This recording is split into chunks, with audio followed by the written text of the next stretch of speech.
Most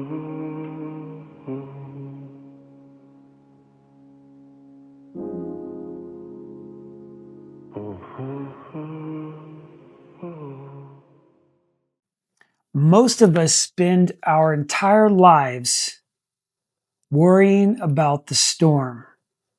We dread it. We fear it. We feel like we need to run for shelter, run for cover.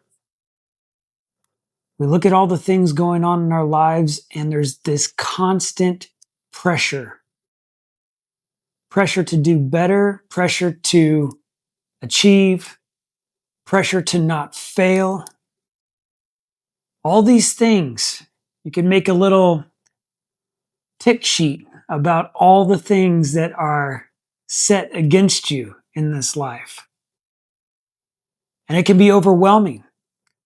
It can be hard to deal with. It can cause stress, can raise your cortisol levels in your body, and it can be just plain difficult. So how do you overcome this? How do you face it? How do you deal with life? How do you change your current situation? There are a few elements that really do work in changing everything, changing the dynamics completely. But you're going to have to be brave,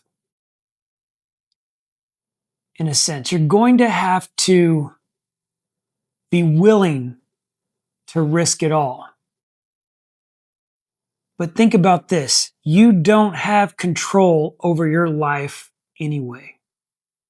See, the lack or the resistance to risking it all stems from the belief that you have some kind of control over your life anyway. But you really don't. You can't control anything. You can't even control your next breath.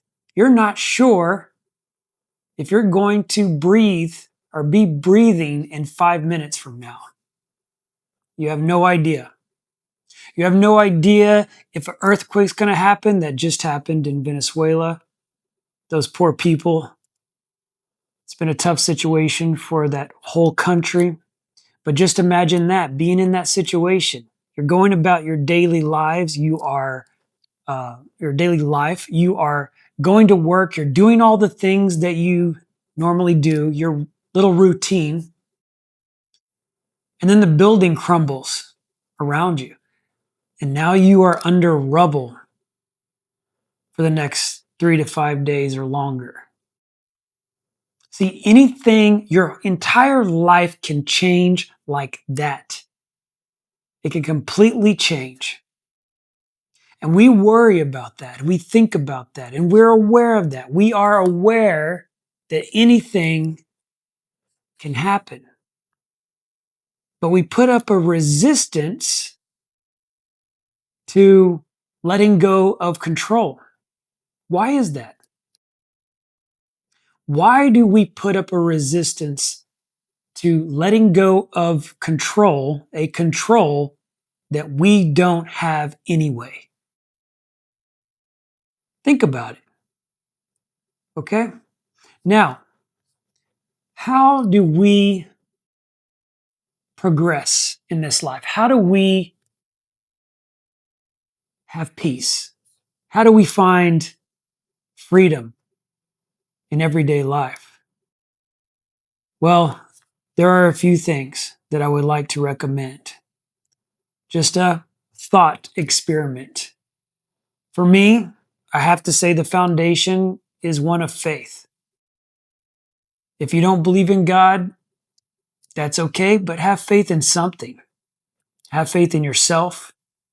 Have faith in the journey. If you're facing the storm,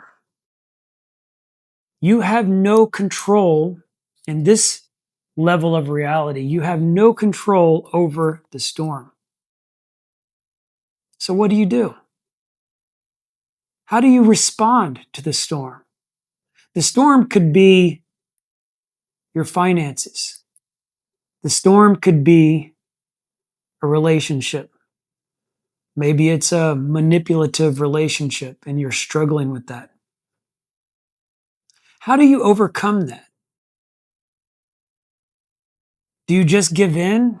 Do you surrender your personal power? Do you cower under a rock or in a cave? Do you give up on life like George Costanza on Seinfeld? He shows up at Jerry Seinfeld's apartment wearing sweatpants, and Jerry tells him, "You know what you're telling the world when you're wearing sweatpants? You're telling everybody that you've given up on life, so you might as well be comfortable." Let me ask you, are you giving up on life in some area?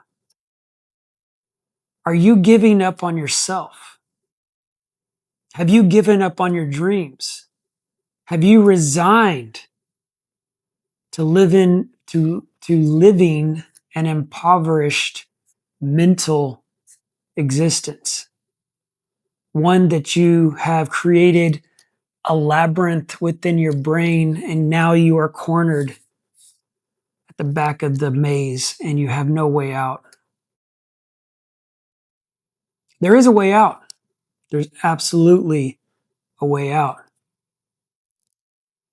You just have to be determined to find it. When the hunted is convinced it is the prey, it will likely die. However, when the prey turns on the hunter, it is no longer the prey, it is something else. I would say at the very least, it's now a problem solver. Now it's looking at a puzzle. So life is a puzzle. Think of it this way. I'll use a metaphor. A friend of mine was doing a puzzle recently. He got to a point, it was a 1,000-piece puzzle, very difficult one. A lot of the pieces kind of look the same. A lot of you that do puzzles understand what I'm talking about. And he got to a place where he couldn't go any further, or he felt that he couldn't go any further. And he felt overwhelmed and he just wanted to give up. Now, this guy does puzzles all the time. So I guess this was a particularly difficult puzzle. But he got 300 pieces in and he couldn't go any further, he felt. And so he gave up. Now, he gave up momentarily. He gave up for a few hours. And then he came back to the puzzle and he started kind of throwing a piece in here and there. A few things started to work. And the next thing you know, it all started to come together. A lot of times in life, right when we're ready to give up, is not the time to stop. Maybe pause, but it's not the time to give up. You go into it. You face it. What's the worst that can happen? Now listen to this. I study near-death experiences. I've said this in other videos. In my opinion, from my understanding, from my data collection for over many years, well over a decade for sure, life goes on after this. And this is not it. This is not the end-all, be-all of existence. It kind of doesn't really matter what happens, honestly, because you are eternal. Now, that doesn't mean go screw up your life on purpose or whatever. That's not what I'm saying. What I'm saying is that you don't have to take it that seriously. So, and the reason I say you shouldn't take it very seriously is going back to the control thing. You don't have control. Let's get that going in the mind right now. You don't have any control over your existence. Very little. The only thing that you can really control is, and that's debatable, by the way. There's some scientific data coming out there that the brain is well in process of intending to do something well before it becomes conscious thought. So even then, how much do you control?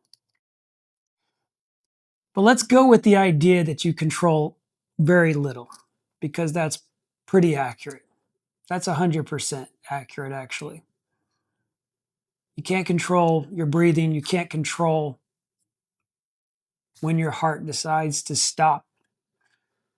You can't control if a car plows through your living room in the middle of the night.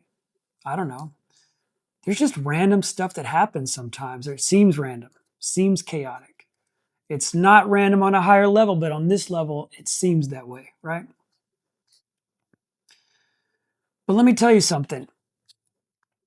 If you develop in your life, if you want to manifest, and if you want to bring good things into your life, you have to restructure your brain. You have to restructure the idea that you are a victim in some way or another. You are not a victim. That's a lie. You're not a victim. You're on a ride. Okay? If you focus on something you want, and you can test this, focus on an idea or just put it out there. You don't have to sit there and meditate and hurt yourself and give yourself a big headache. I'm just saying, give it a little bit of focus. If you focus on something and you focus with faith, and that can be in God, or if you're an atheist, it can be in the universe or whatever, however you want to phrase it, okay? But you focus with faith, that creates an energy. All is energy. I'm going to translate something, or I'm going to say that you can translate it. Let's put it that way. I'm going to say prayer. Prayer can mean something else for you. But for me, it means my relationship with a higher consciousness or higher power that is outside of myself. Again, there's a lot of scientific data that's coming out that is implying an intelligent consciousness that goes beyond what we are. Okay. Based on my studies, we are part of that consciousness. All right. So, coming from where I'm coming from, I'm going to say prayer is very important. Prayer is part of focus. Prayer could be, even if you're not a person of faith or God, it's even just putting it out there, verbalizing it. Okay. You're creating the intention. Let's put it that way. But you could actually pray to a higher power. That's creating an intention. That's giving something focus, thought, and energy. So prayer strengthens faith. Joy, or actually gratitude, strengthens joy. So having gratitude for the small things in life can bring about a better experience, which contributes to the chances of what you're focusing on being the case for you in your life. You can create a new reality by giving up control. If you give up control over, it's an illusion to have control, but if you give up this internal need for control over your life, amazing things can happen. For me, it helps me to do that by relying on God and praying to God. God is a part of me, I'm a part of God. But this part of God's consciousness that is inside of me right now needs help from the external mind, the universal mind that is in control of everything. Okay. So when you're facing the storm that's coming at you fast, right? I think that's a commercial, right? An old commercial. Life comes at you fast. I think that's, forget what it is. But anyway, life is coming at you fast. And you have bills, you have worries, you have relationships, you have all these things that actually mean zilch. I'm not saying you can't love people. I'm not saying, in fact, you should. You should have loving relationships. It's healthy. But those people will go away one day. Nothing is permanent. So it's good to face the fact that you have no control over the fact that nothing is permanent. Your kids, your job, your life, your finances, your body, it's all impermanent. So what do you do? How do you live? Focus on the now. Focus on the next step.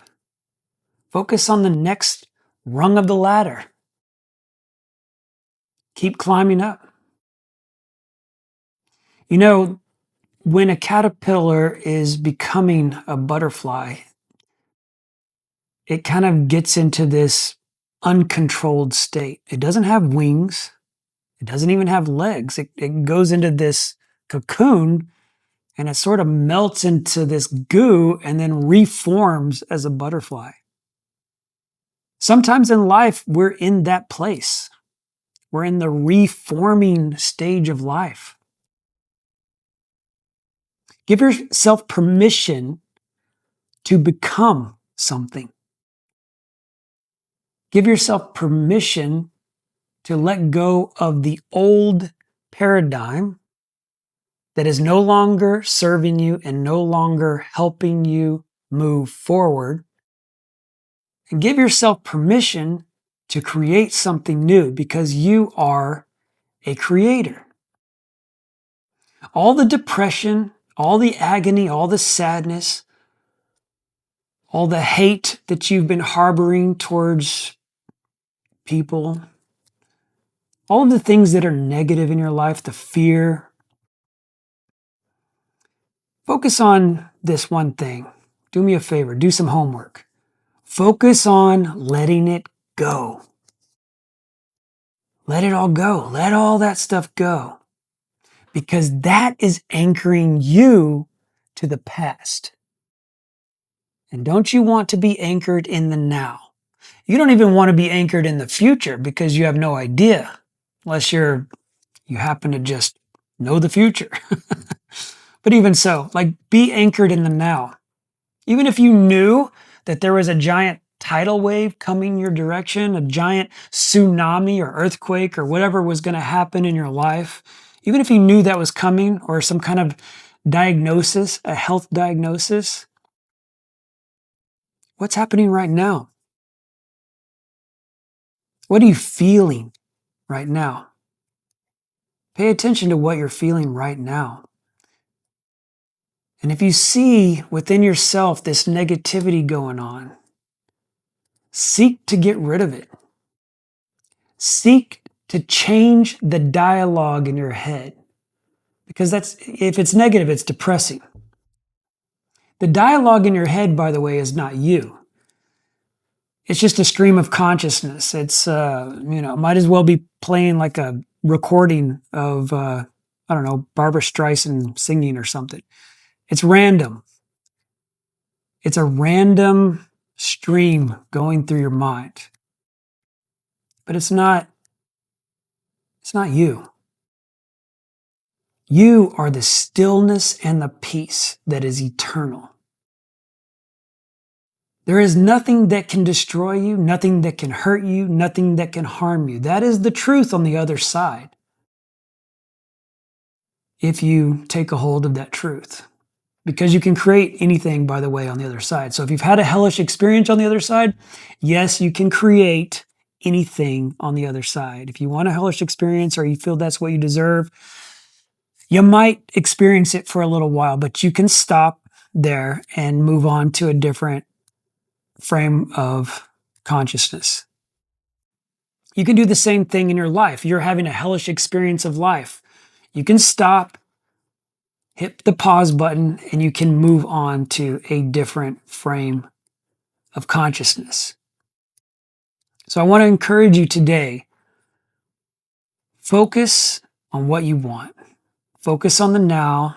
Focus on gratitude for the things that you have, the things that are going well, the small things. I'm talking about sometimes it's the bare minimum that makes the difference. Like I got to shower this morning. It was nice. The warm water coming over my body. Like a cup of coffee. If there's a thunderstorm outside, you don't have to worry about getting rained on, most of us. But even if you are getting rained on, what's going right? What's helping you? What's making your life livable? Go after those things. Anything that is good, anything that brings you joy, that is the thing that you should focus on.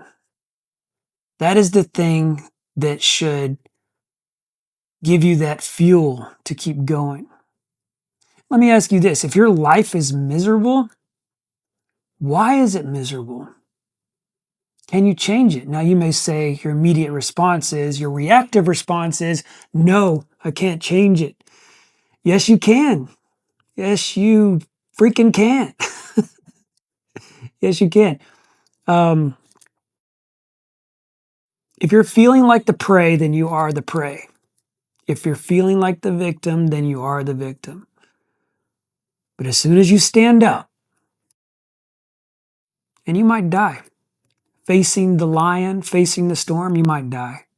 But as I said before, you just keep going. So, I think the sacrifice we're talking about is being willing to die. I'm not saying chase it. That's not what I'm saying. I'm not saying end it, yourself before it's your time. On a soul level, my understanding is you're not supposed to do that. You would regret it on the other side if you did that. So that's not what I'm talking about. I'm just saying that you would have more fun if you stopped being afraid of death. If you stopped being afraid of the boogeyman. If you approached life in terms of pivoting. I'm going to pivot. You can't pay your mortgage this month. What can you do? What's happening right now? And then prayer. Going back to prayer. Prayer, okay, let's use that mortgage example. You're having a hard time paying the mortgage. You might miss it this month. Pray. See what happens. Because when you pray, you are activating a lifeline. You are activating help. Give it a try. It might not go exactly the way you think, but when you pray, you are invoking something that is higher, and it is willing to help. It is willing to guide you. It is willing to bring you to a different place. I say it being God. God, angels, your guides. You have guides that are helping you. So you can say something like this. Loved ones that have passed on, guides, and God. All inclusive. Doesn't mean you're worshiping any one individual that's passed on. You're not, committing some kind of sin because you talk to people on the other side. So just ask and invoke the power to come in. Because that power can sustain you, it can guide you, and it can bring you something that you weren't expecting. If you like this video and you like the content, I want to encourage you, please subscribe. I'm trying to build an audience, so it would help me a lot if you did that. I hope you have a great day, And I hope that you're encouraged by these words. And I'll be praying for you.